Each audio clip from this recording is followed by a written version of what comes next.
All right, well, it's a real pleasure to be here. I attended the first gathering here at the farm. Was it a year and a half ago now? How long ago was that? Lauren or Paul? They've abandoned ship. About a year and a half ago. And I'm really honored to be here again at Paul and Lauren's house. And I'm here to talk to you about law. And I don't know how you segue from pioneer plants to climax succession and these wonderful trees. I love permaculture, but maybe I could tell you about the permaculturalist and the rabbi and the wino that came into a bar. Well, no, man, I don't know that joke, but anyway, it's a pleasure to be in your house, Lauren and Paul, and I really think it's wonderful that they're building community here. We need each other in these times more than ever before. Everything that we've lived through in our lives here, and I showed up on planet Earth on California in 1961, approximately 9 months after this guy named JFK took office. A very optimistic time for America, followed by tragedy and a lot of things we've all lived through. I see a lot of people from my generation, and I see some people from a little bit after my generation who, but we've lived our entire lives in a state of warfare, an undeclared silent war. And I'm sure some of you are aware of that kind of thing. Some of you may have come across a book by William Cooper called Behold a Pale Horse. It has some amazing documents in it. If you haven't read it and care to look at that aspect of history, I'll read a couple of passages from it just to sort of anchor down to some of the record that exists about the times that we've lived through. I find myself right now, I'm in Paul and Lauren's house, and I'm going to honor their house while I'm there. I'm not going to go into Paul and Lauren's house and tell them how to make a better cup of coffee or tell them to bake a pie for me. That would be a dishonor. I'm going to honor their rules. When I come into their house, I have to honor their rules.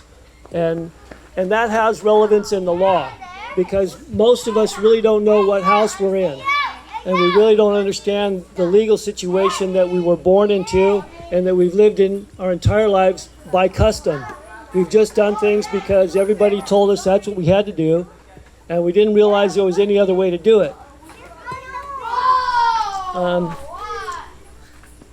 reminded of an old Chinese proverb that says, "May you live in interesting times." And I think that all of us can relate to the fact that we live in very interesting times, especially these last 2 years of madness and this mind control program that was run on the entire planet based on no science, false science, manipulation, mind control, lies, threats, duress, coercion, force, and fear. And that's just what the system does. That's how it operates. You can call it whatever you want. You know, Babylon, the latter days of the Roman Empire, Egypt under slavery.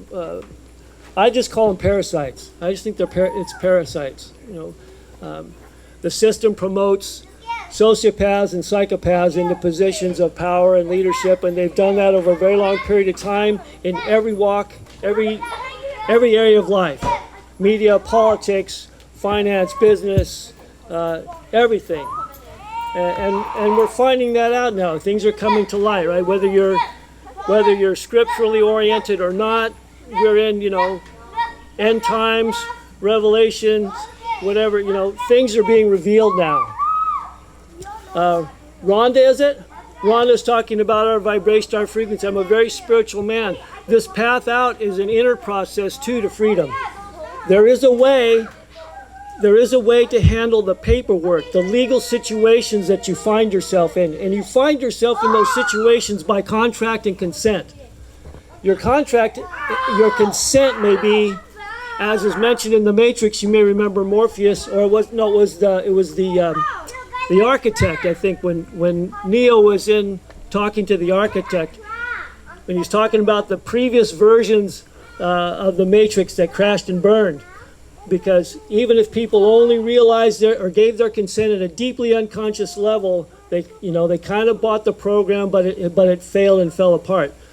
That's where a lot of the world is now. Just look at the world around you, and not in judgment and condemnation, but there's a lot of disgusting public out there. And I'm not blaming, I'm not saying I'm better than. It's by program. It's by silent weapons for quiet wars. Our entire life, everybody in this place has been living their entire life in war, in absolute undeclared warfare, at least since, well, for a very long time. The document Silent Weapons for Quiet Wars basically came to light in about 1954, and it was sort of the opening plan of the Bilderberg Group. And that's how they planned to destroy us, to break up the family, destroy the family, emasculate the men, turn them all into, just wimps and just lay down, get walked on over, destroy the warriors and the strength and the men. And I know the women, they like a sensitive man in a sense that will listen, but at a certain point, they're going to resent the men because they have to be the man too. And then they're going to lose respect for you because the women have to do everything. We need men. Yes. Men. Thank you. So we can be women. Yes. And we can honor each other appropriately for our strengths and our gifts and our talents. The same warfare was brought to destroy the family. Women's liberation, right? The whole feminist movement. It sort of dishonored motherhood and running the family and raising the children so that the kids would be orphans of the state. And look what we have now, the insanity of the curriculum in the schools now, where you're supposed to report back home, the third grade girls, talk to your father about his orgasms and write a report and come tell us. That's going on in the schools, stuff like that. It's madness. It's madness. And we've all slowly, it's like the slow boil, right? The frogs in the bucket. And they slowly creep in on our civil liberties and our freedoms that we inherited initially from our constitutional republic, not a democracy. Democracy to the founders is a foul word. Democracy is ruled by the mob. And that's the way they sort of, switch the narrative, right? Through the media. You tell a lie big enough, often enough, and it just becomes the truth and people accept it. And that's the programming in the media, right? It's pretty insane. Let me read just a couple of short passages out of Silent Weapons for Quiet Wars. Man. Using military protocols, the Council on Foreign Relations decided the same thing could be used for total control of society, using computers to race ahead and predict when society would arrive for capitulation and control, and to control the whole world by a push of a button. So in the military research of how to control and how to defeat an enemy, they realized they could use that against the whole population, and they turned it against us. And that's why we have the Hegelian dialect, right? Where problem, reaction, solution, and the false flags. Send some mind control guy out to the theater and give him a trigger word. Somebody calls him on the phone and says, Afghanistan, Bananistan, and their mind switches off, and they go into a program and they pull out their gun and they just start shooting people. And then at the end, they shoot themselves in the head. That's the program.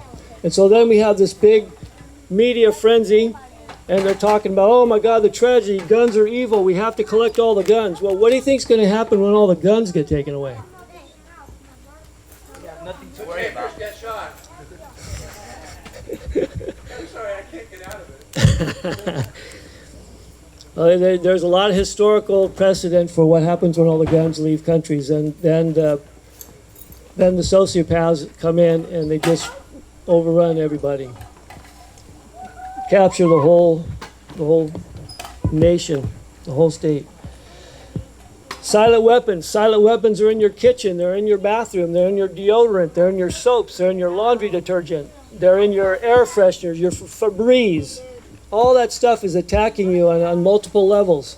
We know about the chemtrails and some of the larger scale things, but the fluoride in the water, the fluoride in your teeth, keeping us dumb with the third eye, keeping our awareness of our cosmic connection. The fluoride goes in there and crystallizes your pineal gland. Yeah, calcifies it. So another document that's in within, pardon me, the Behold a Pale Horse is the Protocols of the Wise Elders of Zion. And some of you may be familiar with that document as well. And it's basically, for me, if there's any Jewish folks in the audience here, this is not about Jews or hating Jews. For me, there's a important distinction between Jews and Semitic peoples, truly Semitic peoples, and Khazarians. You may have heard the word Khazars. There's a whole history of that. People written books. You can spend days just talking about the Khazarians and what they've done. But those are the folks that had problems with the Russians way back in history, and the Russians finally came down on them and said, "You got to shape up here. Your society's way out of line." So they claimed to be Jews, while secretly still practicing their Satanism, essentially, and all the kinds of nasty things that we're hearing about these days. But it's those folks that have infiltrated every level of society with the intent of owning and controlling the planet and having 500 million slaves to do their bidding, as is written up in the Georgia Guidestones, if you've ever seen the Georgia Guidestones or heard about those, where they basically give public notice that this is what their plan is, claiming to be environmentalists and being responsible. Keep it. Man. We have fooled, bemused, and corrupted the youth of the Goyim by rearing them in principles and theories which are known to us to be false, although it is by us that they have been inculcated. We must so direct the education of the Goyim communities that whenever they come upon a matter requiring initiative, they may drop their hands in despairing impotence.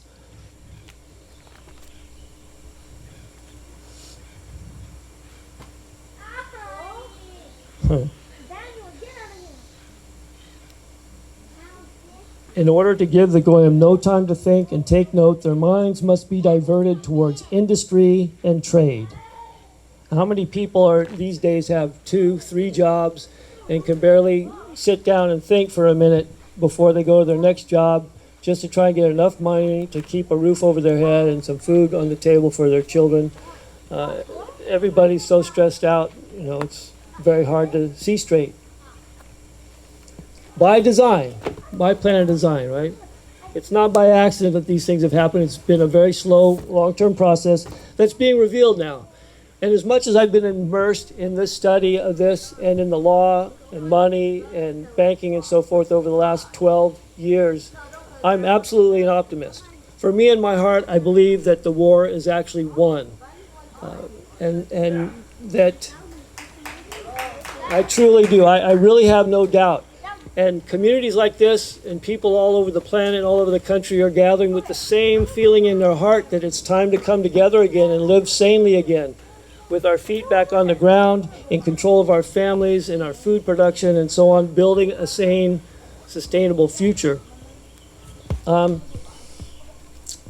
am I going with that? So I do believe we're done. But I read an interesting paper just recently by a group of scientists out of Russia, and they pointed out that there exists today a triune fascism.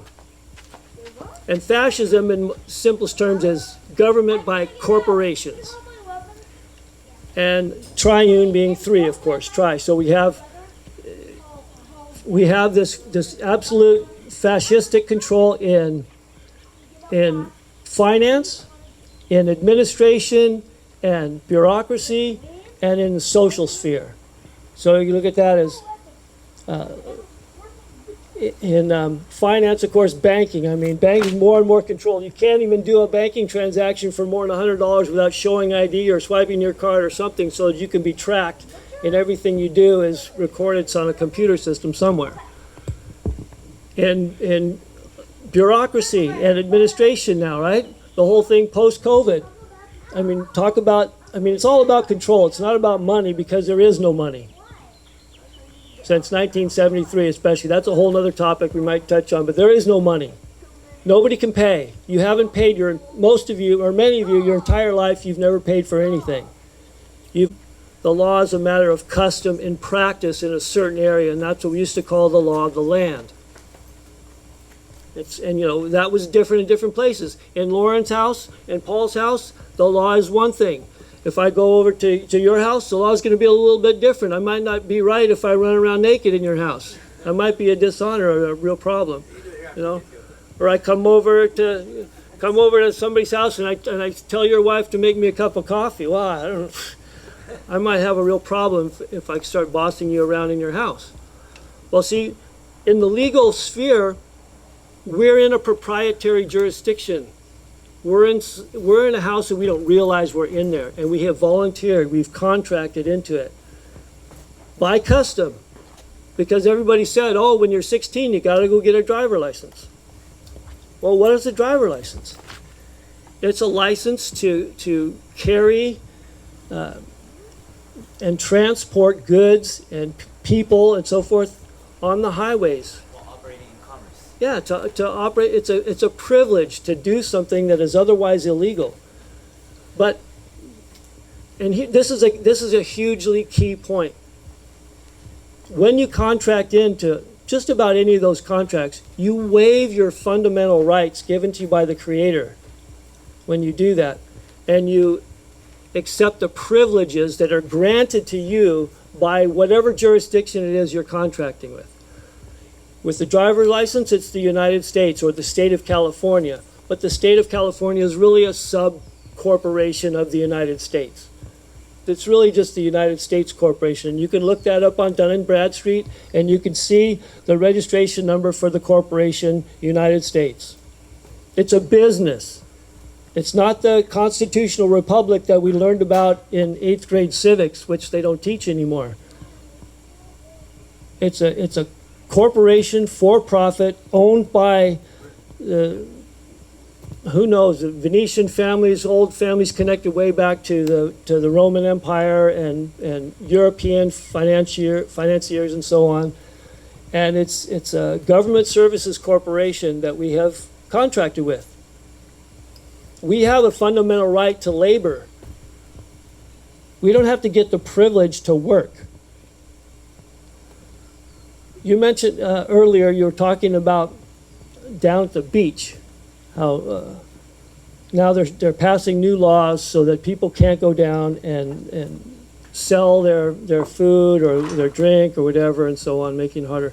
Well, you can opt out of that. You can, if you have a business license, that's a contract with the state. There's consequences to that. There's obligations. By custom, you think you're supposed to, that you have to, but you don't have to. And that's part of that. That's probably as good a time as any to sort of introduce the way to freedom, your lawful and honorable exit from Babylon. Babylon is the system, right? It's the corporations and everything. We have contracted in.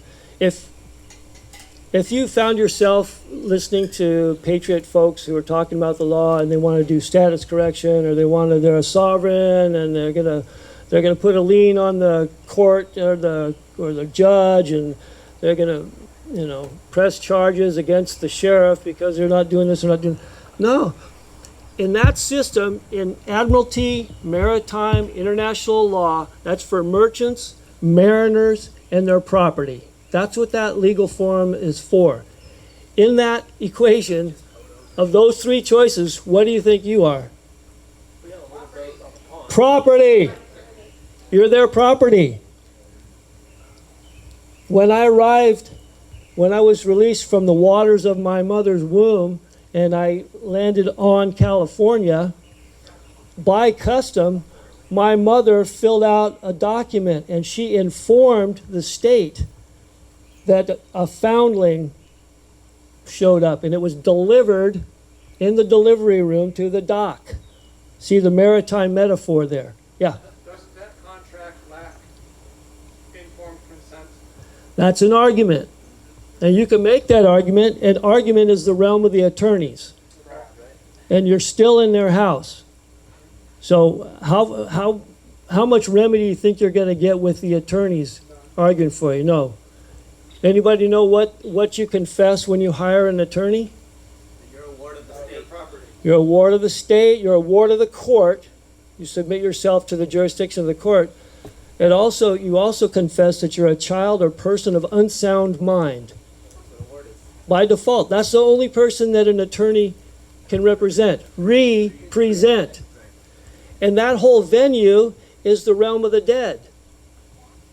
But it doesn't go really well for people to represent themselves. Well, you can do pro se or in pro per and stuff, and they'll let you play that game like you're an attorney, and then they're still going to chop you. And they'll write their bonds, and they'll create their fiat funny money on the backside, and they'll run millions of dollars on that case, and then you're still the surety in that system. The living man is still the surety. That's the one that's going to chop. That's the one that's going to go to jail. That's the one that's going to pay the fine.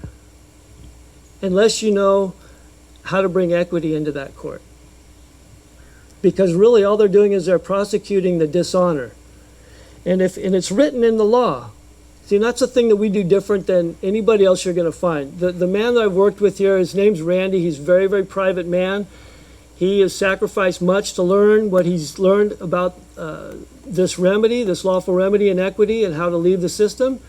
He's lost 2 wives and 2 families. He's been in prison just processing out for 14 months once, and had the sheriffs come smash his doors down, point guns at his family and so forth. And he just decided, he realized he was a dead man. So then what are you going to do? In Babylon, we're all dead. Those names that look like yours that come to you in the mail or come to you on a legal instrument or whatever, that's a dead person. That's not you. But you can argue that if you want. That's not me. You spelled my name wrong. But then you're feed for the attorneys, and you're not going to get anywhere with that. There's another point I want to make, and I just missed it. But process. Yeah, so essentially, What's equity? equity is the unwritten law. Let me grab a couple of my notes here to help me with that reply. Yeah, let me pull this here. One moment. Equity is the unwritten law based on precedent and custom over a very long period of time. Here's some of the maxims of equity. And a maxim is a sort of self-evident truth that has been established since time immemorial and just proved out. And it's, he who seeks equity must do equity. So if you seek equity, you have to bring honor. Rhonda talked about honor a number of times, and I made a note. Honor is almost an endangered species. It's an endangered species in our culture. That's one of the things I'm most thankful for my teacher, is that he rekindled my understanding, appreciation, respect for honor and what honor means. And that's an important key to leaving, closing, settling all the accounts that are open in your name, because there's probably hundreds, if not thousands of accounts open in all your names in commerce from all the things you've signed throughout the course of your life. And those accounts are still open. But equity can show you how to close those accounts, close and settle them and discharge them without paying a dime, because you never could pay. The instruments that they present to you in the mail are either a credit instrument or a substitute for the money. And that's in their law. And we show you where that is, where it's written down. We don't just, try and throw pasta on the wall and see if it sticks. We can show you right where it's written in the law as to what we do. And that's why it works. So you get a bill in the mail, and that bill is the money to pay. But there's a certain way you got to remember that in this system, in the legal community in Babylon, you're a debtor. You have no rights. You're not sovereign. Hate to break the news to you if you have that feeling. You're not a sovereign in that system. You're a debtor. You're property. So what do you want to do about it? You want to fight? You want to argue? You want to get pissed and say, And I'm not picking on you, but this is an unconscionable contract. There's no full disclosure. There's fraud. Well, yeah, it's an evil system. Granted, absolutely, it's evil. So let's leave. My teacher is very fond of using the metaphors of like a pizza store, a burger joint, and a chicken place as like different jurisdictions. So if I've been going into the pizza place my whole life, and all of a sudden I discover there's all kind of poison and there's manure and all kinds of garbage on this food, what am I going to start complaining? Hey, you're going to tell them how to make the pizza better? You got to fix it? No, I'm going to leave. I'm not going to go there anymore because I've woken up and realized this is not where I want to be. This is a raw deal. I'm going to go somewhere else. So that's the call, and that's a scriptural thing. Come out of her, my people. Leave. It's time to leave. And in the process of settling and closing these accounts, you reclaim your fundamental rights given to you by the Creator. You have the right to your labor. God's people are, in the broad sense, are not taxable. Your labor is not taxable. We can guide you and show you how that's the case. You don't have to pay taxes. But we all volunteered. That's the thing. So we're in dishonor. We're in dishonor in that system. And that's really why we're in so much trouble. And you can't pay. You can't perform on the contract. So you have a fundamental right to rescission your contracts. And there's 3 ways written in the law, three ways in which you can rescission a contract. 1 for fraud, 1 for impossibility, or 1 for mistake. Which one do you think is the equitable choice? Fraud. Strike 2. Who said that? Mistake. I made a mistake. And that implies they made a mistake. It's a mutual mistake. But they don't have to agree to it. And that's, in the scriptural context, that's repentance. I made a mistake. So what do? You recognize your mistake. You confess your mistake. You do your best to avoid that mistake in the future. And it's over. And then scripturally, it's like it's the blood of Christ who made the sacrifice for our sin. And that's really another sort of metaphor for the way the system works, that the Vatican's running sin accounts on all of us. Because we've made mistakes and we've stumbled, we've fallen down, we've contracted into slavery. I also want to read you in that context the 13th Amendment to the Constitution. Amendment 13, Section 1. Neither slavery nor involuntary servitude, except as a punishment for crime whereof the party shall have been duly convicted, shall exist within the United States, or any place subject to their jurisdiction. Section 2. Congress shall have power to enforce this article by appropriate legislation. Simple enough, but what's the huge glaring omission in that? Actual freedom. Voluntary! Voluntary servitude is entirely illegal. You can enslave yourself by consent any day of the week. You've been doing it your entire life by custom, and you never even knew it. What do you want to do next? Argue? Blame somebody else? That's limited liability. No, equity is full liability. That's where you resurrect yourself. Because as a debtor, as a slave, you have no access to substantive law. You have no standing in their courts. So when you confess you made a mistake, when you rescission, when you come back, when you clean up the record, and the record's not true or false, it's just a record, it's papers in the court, it's the tax man. The IRS loves us.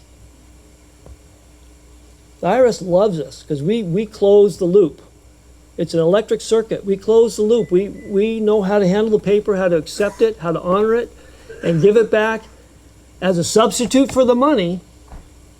Because as soon as you figure it out and you switch gears and you start to learn this, the IRS will give you all the money to pay that you've never owed. And it's a process. And you give them back the paper, you accept it as it's written in the law to do, in the Uniform Commercial Code, because that's what governs all of commerce across the world. And it's right here in the book. You said you get your taxes back? No. No, see, that's a benefit. See, that's the thing. You gotta, if you want to leave, that's right. That's right. There has been instances where people have rescissioned their Social Security card.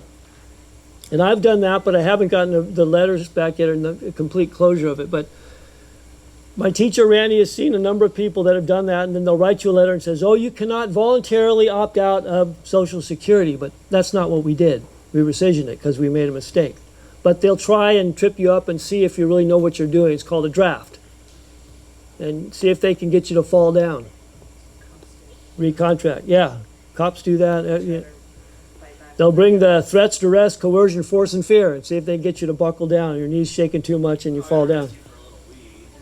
Yeah, yeah. So they do the same thing all over, and they know, by custom and by record keeping and all the data mining they've been doing all this time, how to break people down.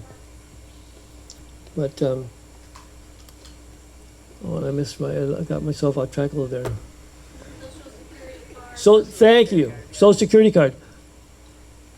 After you get the letter that says you can't opt out and we accept that, we turn it back, eventually they'll say, okay, well, they'll bring forth the record, which is called an account rendered. And an account rendered is a statement of an account between parties. And so they bring that accounting forward and we accept it. We don't argue it or anything, but they'll say, okay, well, your employer put in $250,000, you put in $92,000, what do you want to do? We'll say, you keep the $290,000, send me my 90 or whatever whatever the number is, because we don't want the benefit. That's in the contract. We're walking out equitably, honorably. I want my money back that I put in, and we walk away. But that's one of the major contracts is the Social Security. People talk about being sovereign and say, do you have a driver license? Do you have a Social Security card? Do you have a bank account? All those places you've waived a right. Yeah. Think about it on the web. Every time you click an agreement, contract. You think anything you do on the web is private? Not a chance. Not a chance. So, I mean, if you really want to reclaim your privacy again, you really start damping down your activity online. And I know how convenient it is. I've been online since the mid-'90s, but it is what it is right now. It's fair game. It's open. They're collecting data. We work with people that we've served have gotten into huge trouble in the courts because of their emails. And if they want to go find those emails, they can find them and bring them into court and use them against you. It happens every day.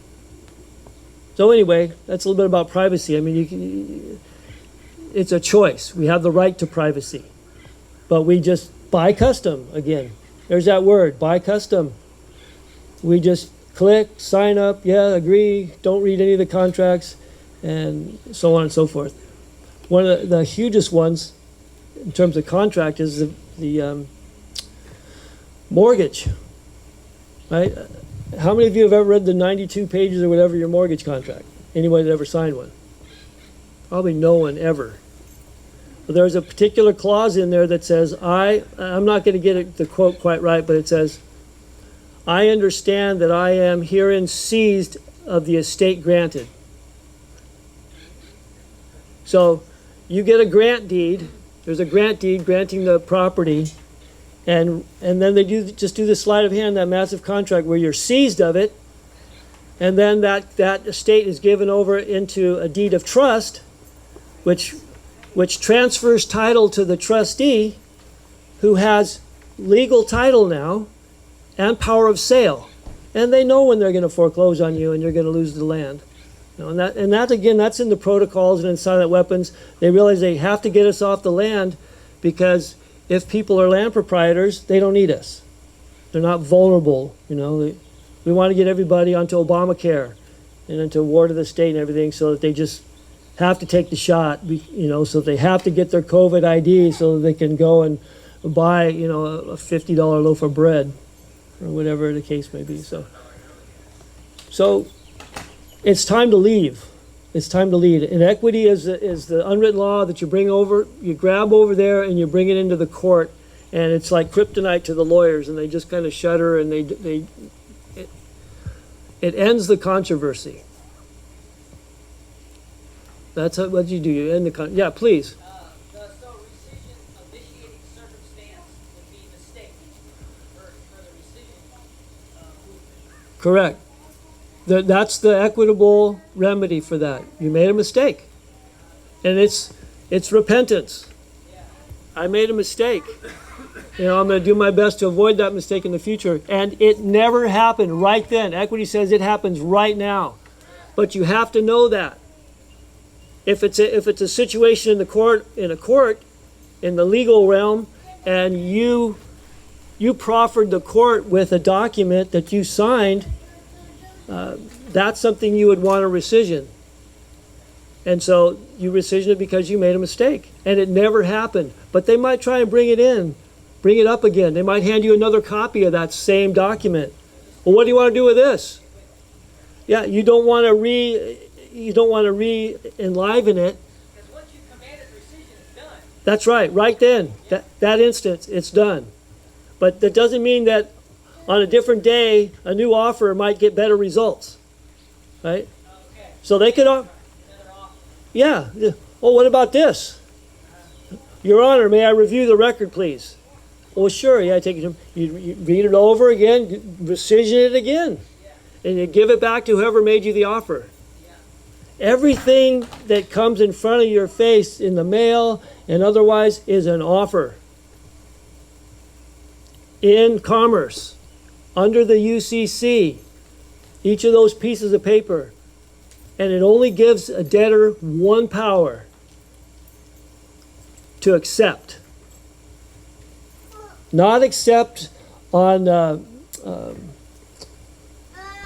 proof of claim. That's an argument. You may have heard about that kind of thing. Oh, prove your claim and then I'll accept it. Well, that's an argument again. We don't care. There's no money. Nobody can perform. You've never paid for anything in your entire life, unless maybe before 1973, before we went off the gold standard. And there was absolutely no substance backing the money at all. It's all completely make-believe now. It has been for some of the folks here in this audience your entire life. You've never paid for anything. It's a strange concept. It takes a while to kind of, over time it sort of unwraps a bit, but it's true. Anyway, yeah, please. One more question. Please, yeah. With something you can kind of do a rescission and pull back on the driver's license, for example. You might send in the paperwork, or I might send in the paperwork, but the employee of the municipality that's armed is going to pull me over because I'm not going to have a tag. So, Yeah. so that's the only thing that makes that difficult. If you send the paperwork, but then the officer or that person, they're not going to understand that, and I better behave or I'm going to jail. So how do we get around that? Well, that's a good question. The question is about the driver license. If I rescind my driver license, then what do I do at the traffic stop? Yeah. So, well, of course, the officer, the law enforcement officer is going to bring custom to the door there for you, and they're going to make you an offer. They're going to try very hard to sell you a pizza Yes. Okay. and to get your signature. Yes. That's when they capture you, is with your signature. Okay. And that's when you accept the contract. But now, in all practicality, of course, in the climate this season that we're in, you don't want to get shot. So you're not going to be foolish. You're going to treat them honorably and so on. But you have to know who you are, right? You have a fundamental right to travel in an automobile, but you don't have a right to drive in a motor vehicle. That's a privilege. And that's where words are very important in the legal community. And precise words are very important in the legal community. So you have to understand who you are in that circumstance, and you don't want to show any evidence that you are a debt or whatever. You're not going to show a license. You could say something like, what I would say is, well, I'm not aware that that's required, that those things you asked me for are required to travel in an automobile. But you want to ask questions. He who asks questions wins. He who answers questions loses. You don't want to be testifying in there. But Miranda versus Arizona, a very important Supreme Court case, tells you to shut up. And it understands, even in that case, it was a horrible case where Miranda actually, I don't know, did they kill somebody? They should have gone to jail, Miranda, but the thing is that when you're in that pressure situation, there's somebody with a gun and a badge, and it just almost compels us to start babbling because we're stressed out and we're afraid. And so thus the Miranda warning, you have the right to remain silent. But they're not necessarily going to tell you that right away because it's an evil system. It just is, and the officers are just like disposable napkins. I mean, they don't care. The higher ups, they don't care about those folks. They're just out there selling pizza. They're just out there getting contracts, and then they're writing bonds, and they're creating, they're doing all their funny money. But you can navigate that rather peacefully. And then if that officer insists on issuing a citation, a traffic citation, then you're going to accept it. And there's a very simple way that you write on that above your signature to reserve your rights. And it's not probably anything that you heard before, and it's right out of the UCC. And I'll tell you, it's a little secret, but it's important if you ever find yourself signing something. Quote, this is right above your signature, quote, without prejudice, close quote. That's it. Not UCC 1-30A, without under duress, all this other garbage. No. It's right in the UCC. I can show you where it is. That's how you reserve your rights.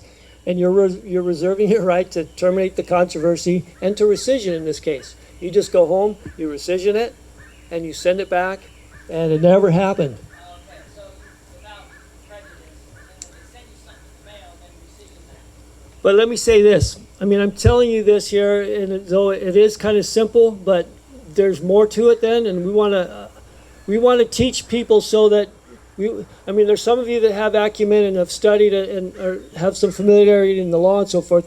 We want to teach your mayor of the community here how to do equity, so that you can be the mayor here and teach everybody else about equity, so we can all, in time, walk out of Babylon and do all the things you guys want to do and that your heart's calling you to do. But you have contractual obligations in Babylon.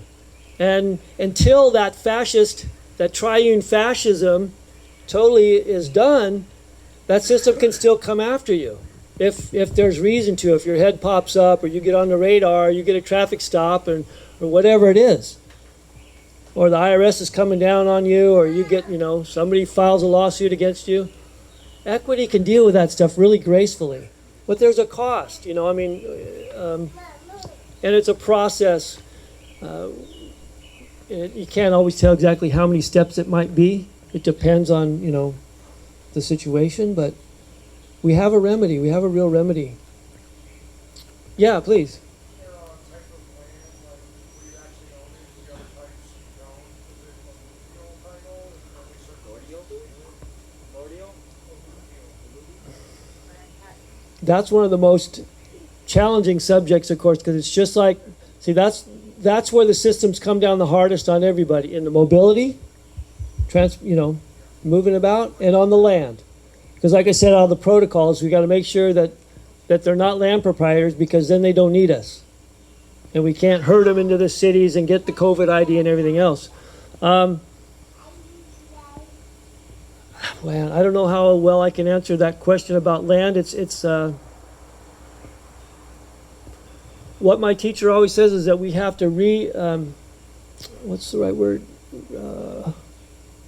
Well, let me say it this way. Let me read this too. I can read this out of a book. Money is mortgage against people's property. Now this is New Deal kind of time. 1933, from the Congressional Record. Representative Patman explained the new system this way. Under the new law, the money is issued to the banks in return for government obligations, bills of exchange, drafts, notes, trade acceptances, and bankers' acceptances. That's all paper, negotiable instruments, paper. That's not money. There's no intrinsic value. They just make it up. The money will be worth 100 cents on the dollar because it is backed by the credit of the nation. Credit means you're bankrupt. It will represent a mortgage on all the homes and other property of all the people in the nation. Did you know that about the new? What a good deal that is, huh? The whole country is mortgaged. The whole country, all the people are bankrupt. What a deal. As a result, the state owns all property. People are mere users. If you think you own your house, I hate to burst your bubble. You do not own your house. You do not even own the property. You have the right of use. That's all. The right of use. And that's why you pay property tax. That's your tax. That's your use tax.